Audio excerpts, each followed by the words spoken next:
बिस्मिल्लाहिर्रहमानिर्रहीम। आज की वीडियो में हम इंसेक्ट पेस्ट ऑफ राइस को डिस्कस करेंगे। डिफरेंट स्पीशीज़ हैं राइस पेस्ट की जो डैमेज कॉज करती हैं, जिनमें आ जाती हैं राइस मिलीबग है, rice leaf folder, hispa, plant hoppers, rice leaf hoppers, rice skipper, rice thrip and rice borers.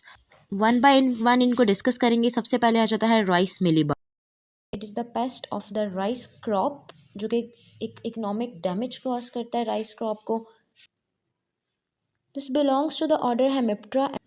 Biology of rice mealybug में आ जाए तो ये Exopterygota having the incomplete metamorphosis, जिसमें developmental stages egg, nymph and adult आ जाती है। Female wingless and males are winged. और जो फीमेल्स है वो 600 एग्स अपनी लाइफ के अंदर, पूरी लाइफ ड्यूरेशन के अंदर 600 एग्स ले करती है, जो कि क्रॉप्स के अंदर से सैप को सक कर लेती है और उनको इकोनॉमिक डैमेज कॉज करती है। पेस्ट मैनेजमेंट के अंदर आएगा कि किस तरह अपनी फील्ड को हमने मैनेज करना है कि इस क्रॉप को पेस्ट अटैक से बचाया जा सके। डिफरेंट वेज आ जाता है इसमें। कल्चर कंट्रोल्स है। कल्चर कंट्रोल्स के अंदर आ जाएगा क्लीन सीड्स हमने यूज़ करने हैं। सर्टिफाइड सीड्स रिकमेंडेड है। सर्टिफाइड सीड्स जो होते हैं वो फुली ट्रेसेबल सीड्स होते हैं, जिनके अंदर कोई भी इम्प्योरिटी ऐड नहीं होती। इनके अंदर इंश्योरेंस होती है इस चीज़ की कि इसके अंदर इनमें किसी किस्म की भी इम्प्योरिटी ऐड नहीं होती और ये वीड फ्री सीड होती है। क्लीन इक्विपमेंट्स करनी है द रेगुलर इंटरवल, और अपनी जो फील्ड है उसको सीज़न के अंदर, जिस सीज़न में हमने फील्ड को ग्रो करवाना है उस सीज़न के अंदर क्लीन करना है by managing the stubbles and ratoons. Ratoon is a cultivation technique.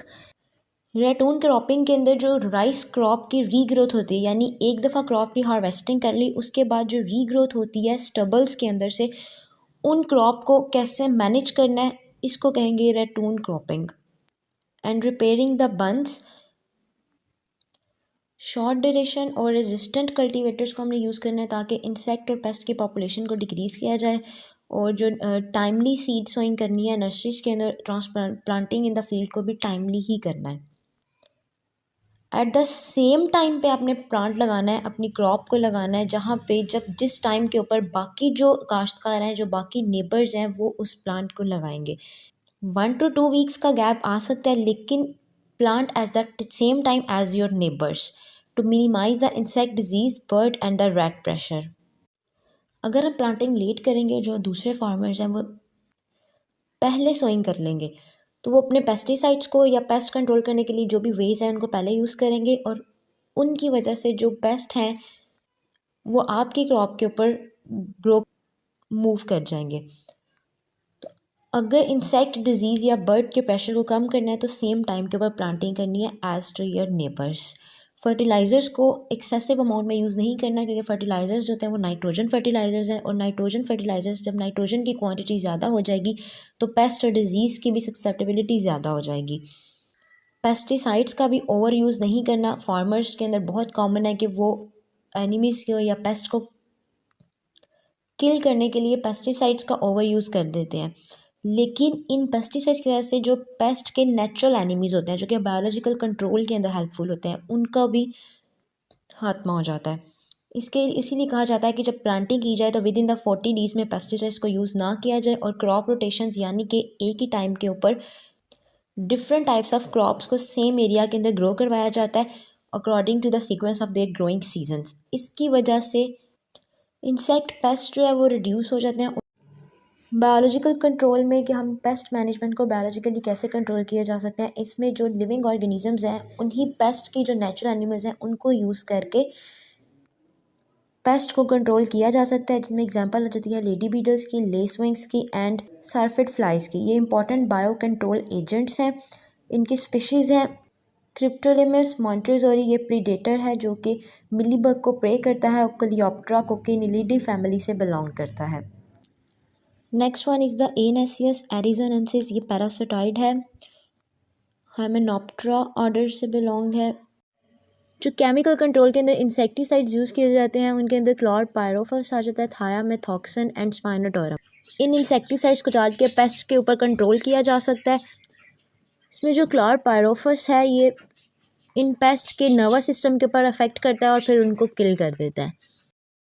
इसके बाद आ जाता है राइस लीफ फोल्डर्स, जो कि बिलोंग करते हैं पैरेलिडी फैमिली से, ऑर्डर लेपिडोप्टेरा।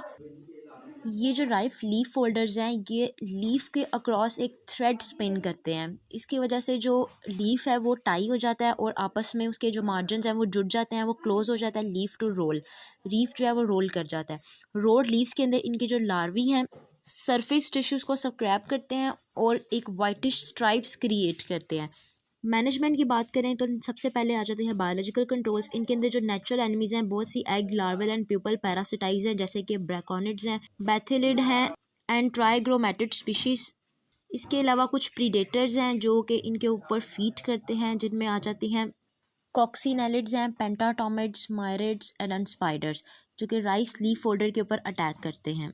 एक स्पीशी है ट्रिकोग्रामा काइलोनिस। अगर इसको डिफरेंट टाइम्स के ऊपर हम रिलीज़ करें 3 times on 37, 44 and 51 day after transplanting, इसके रिजल्ट के अंदर पर हेक्टर 1 लाख एग्स जो हैं रीफ लाइफ फोल्डर्स के वो पैरासाइटाइड्स हो जाते हैं।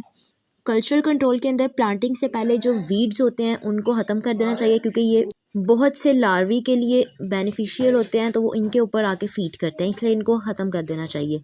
चावल लगाने के बाद जो लैंड है उसकी प्लोइंग करनी चाहिए, हार्वेस्टिंग करनी चाहिए। अगर ये पॉसिबल नहीं है तो क्रॉप रोटेशन लाजमी करनी चाहिए। फर्टिलाइज़र्स को ज़्यादा क्वांटिटी के अंदर यूज़ नहीं करना है और हार्वेस्टिंग के बाद जो है वो क्रॉप की रेटूनिंग को अवॉइड करना है, क्योंकि जैसे ही लार्वा इमर्ज करेगा वो न्यू टिलर्स की तरफ जाके मूव कर जाएगा और उनको डैमेज कॉज करेगा।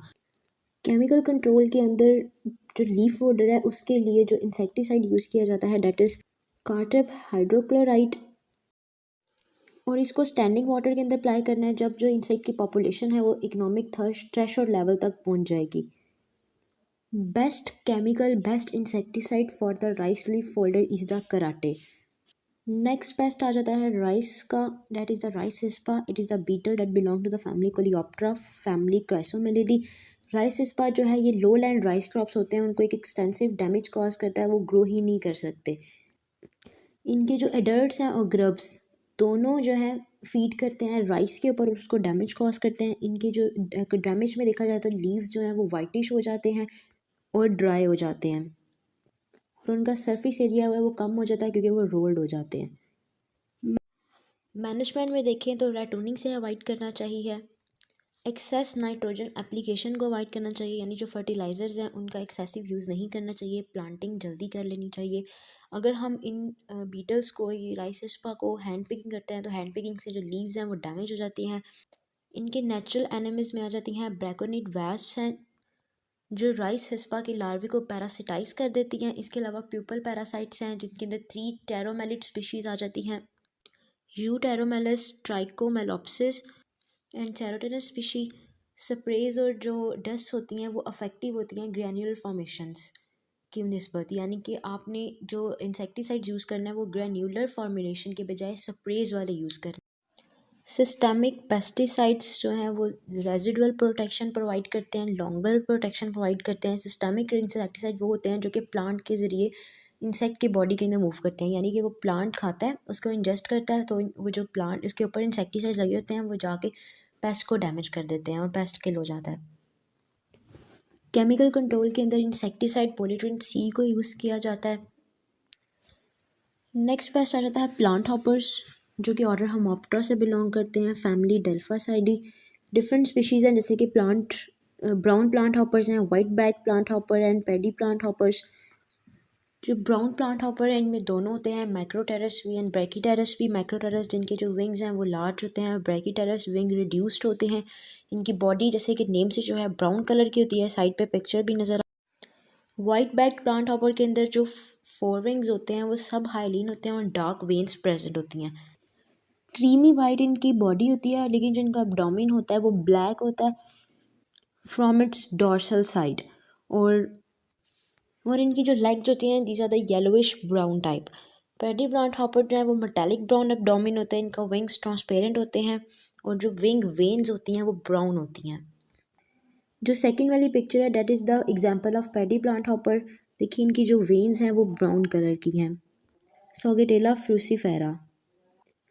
नेक्स्ट लीफ हॉपर्स आ जाते हैं, ये भी राइस पेस्ट है, सेम फैमिली और ऑर्डर से बिलोंग करते हैं, मोप्टेरा एंड डेल्फासाइडी। 2 स्पीशीज़ हैं, green paddy leaf hopper and white leaf hopper. दोनों इन्फेस्टेशन कॉज करते हैं राइस के अंदर।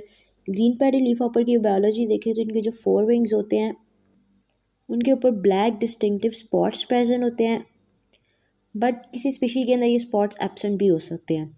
वाइट लीफ हॉपर में नीचे देखें तो इनके जो हेड है इसके ऊपर एक लार्ज ब्लैक स्पॉट प्रेजेंट होता है वर्टेक्स के ऊपर, और जो सेंट्रल वन होता है वो फेस और वर्टेक्स के मार्जिन पे प्रेजेंट होता है, और इनका जो कलर होता है वो वाइटिश होता है, क्रीमी वाइट। लीफ हॉपर्स और प्लांट हॉपर्स दोनों जो है ये प्लांट को डैमेज इस तरह कॉज करते हैं, ये उसमें से सैप को सक कर लेते हैं और जाइलम और फ्लोएम शीट्स होती हैं प्लांट्स की उनको डैमेज कर देते हैं। इसी फीडिंग की वजह से इसके ऊपर जो भी पोजिशनल मार्क्स हैं इनकी वजह से जो प्लांट्स हैं इनके ऊपर फंगस लग जाती है, बैक्टीरियल इन्फेक्शन होता है, और हनी ड्यू की वजह से इसके अंदर सूटी मोल्ड्स भी क्रिएट होना स्टार्ट हो जाते हैं, और जो पूरा का पूरा राइस क्रॉप है या प्लांट है उस पर फंगस और बैक्टीरियल इन्फेक्शन स्टार्ट हो जाता है।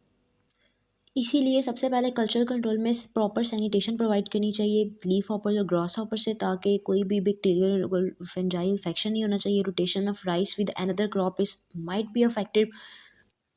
फर्टिलाइजर्स को जुडिशियसली यूज़ करना चाहिए, and during the infestation field को ड्रेन करते रहना चाहिए 3 to 4 डेज तक, ताकि दो स्पीशीज़ हैं नीला परवेटा लिजेंस एंड सोगेटेला फ्यूसीफेरा, इनकी पॉपुलेशन को रिड्यूस किया जा सके।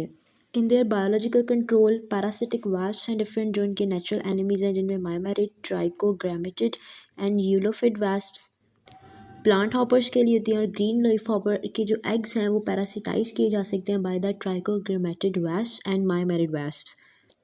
Green leaf hoppers and plant hoppers को कंट्रोल करने के लिए buprofezin is an insecticide that is used in their chemical control. इनकी डिफरेंट स्पीशीज़ है जिनको से कंट्रोल किया जा सकता है। अगला पेस्ट आ जाता है राइस थ्रिप्स, जो कि थाइसिनोप्टेरा ऑर्डर से बिलोंग करते हैं, थ्रिपिडी फैमिली से। जो राइस थ्रिप हैं ये सीडलिंग स्टेज के ऊपर उसको इन्फेस्टेशन कॉज करते हैं, या फिर हमने प्लांटिंग की है जब भी सोइंग की है उससे 2 हफ्ते के बाद जो राइस थ्रिप्स है वो डैमेज कॉज करना स्टार्ट कर देते हैं। डिफरेंट प्रीडेटरी थ्रिप्स हैं, कॉक्सिनेलिड बीटल्स हैं और स्टेफिलेनिड बीटल्स हैं, जो कि इनकी नेचुरल एनिमीज़ हैं और बायोलॉजिकल कंट्रोल एजेंट्स के तौर पर इन्हें यूज़ किया जाता है for controlling the rice thrips. Chemical control में देखें तो Solvigo is a combination of 2 active ingredients, 2 active ingredients होते हैं इसमें, अबैमेक्टिन एंड थायामेथॉक्सम, जो कि राइस थ्रिप से लॉन्ग प्रोटेक्शन प्रोवाइड करते हैं। राइस कीपर हेस्पेरिडी फैमिली से बिलोंग करते हैं, ऑर्डर लेपिडोप्टेरा से। It is include in the minor pest of the rice crop. ये लाइट ब्राउन कलर के होते हैं, इसके ऊपर ऑरेंज मार्किंग्स होती हैं और वाइट स्पॉट्स होते हैं। ये लीफ टिश्यूज़ को रिमूव करना स्टार्ट कर देते हैं, जिसकी जो लीफ की टिप्स हैं वो रोल डाउन होना स्टार्ट हो जाती हैं। बायोलॉजिकल कंट्रोल में देखें तो जो राइस कीपर्स के एग्स हैं उनको स्मॉल वेव्स पैरासिटाइज कर देती हैं, और जो बिग वेस्प हैं वो उनकी लार्वल्स के ऊपर फीडिंग करती हैं। रिड्यूविड बग्स हैं और ईयरविक्स भी इनको खाते हैं, जिसकी वजह से इनके जो बायोलॉजिकल कंट्रोल के अंदर आ जाते हैं। केमिकल कंट्रोल में देखें तो क्लोरपाइरिफस का स्प्रे करना चाहिए। राइस बोरस, जो कि लेपिडोप्टेरा फैमिली से ऑर्डर से बिलोंग करता है, और इसकी फैमिली पायरेलिडी। डिफरेंट स्पीशीज़ हैं राइस बोरर की, जिसमें येलो स्टेम बोरर है, pink borers, dark headed stem borers, white stem borers. ये डिफरेंट स्पीशीज़ हैं जो कि राइस क्रॉप के अंदर डैमेज कॉज करती हैं। जो राइस के डिफरेंट एरियाज़ हैं वो डी कलर्ड हो जाते हैं, समटाइम्स जो है वो डेड हार्ट्स भी बन जाते हैं, क्योंकि इनके जो लार्वी है उनकी फीडिंग की वजह से grain production from the panicles reduce हो जाती है। जो अफेक्टेड पैनिकल्स होते हैं वो एम्प्टी हो जाते हैं या बिल्कुल ड्राई वाइटिश हो जाते हैं, इनको हम वाइट हेड्स कहते हैं। इनकी मैनेजमेंट की बात करें तो जो स्टेम बोरर्स का कंट्रोल है उसमें पहले बायोलॉजिकल कंट्रोल आ जाएगा। डिफरेंट वेस्प हैं जो स्टेम बोरर एग्स के अंदर एग ले करती हैं और उनको किल कर देती हैं। इनके केमिकल कंट्रोल के अंदर एक अफेक्टिव इंसेक्टिसाइड है, डेट इज़ द कराटे। इसके अंदर इफेक्टिव इंग्रेडिएंट प्रेजेंट होता है लैम्डासाइहेनोथ्रिन। इसकी जो ग्रैनुलर फॉर्मुलेशन होती है वो बहुत ज़्यादा इंपॉर्टेंट होती है to control the rice stem borer.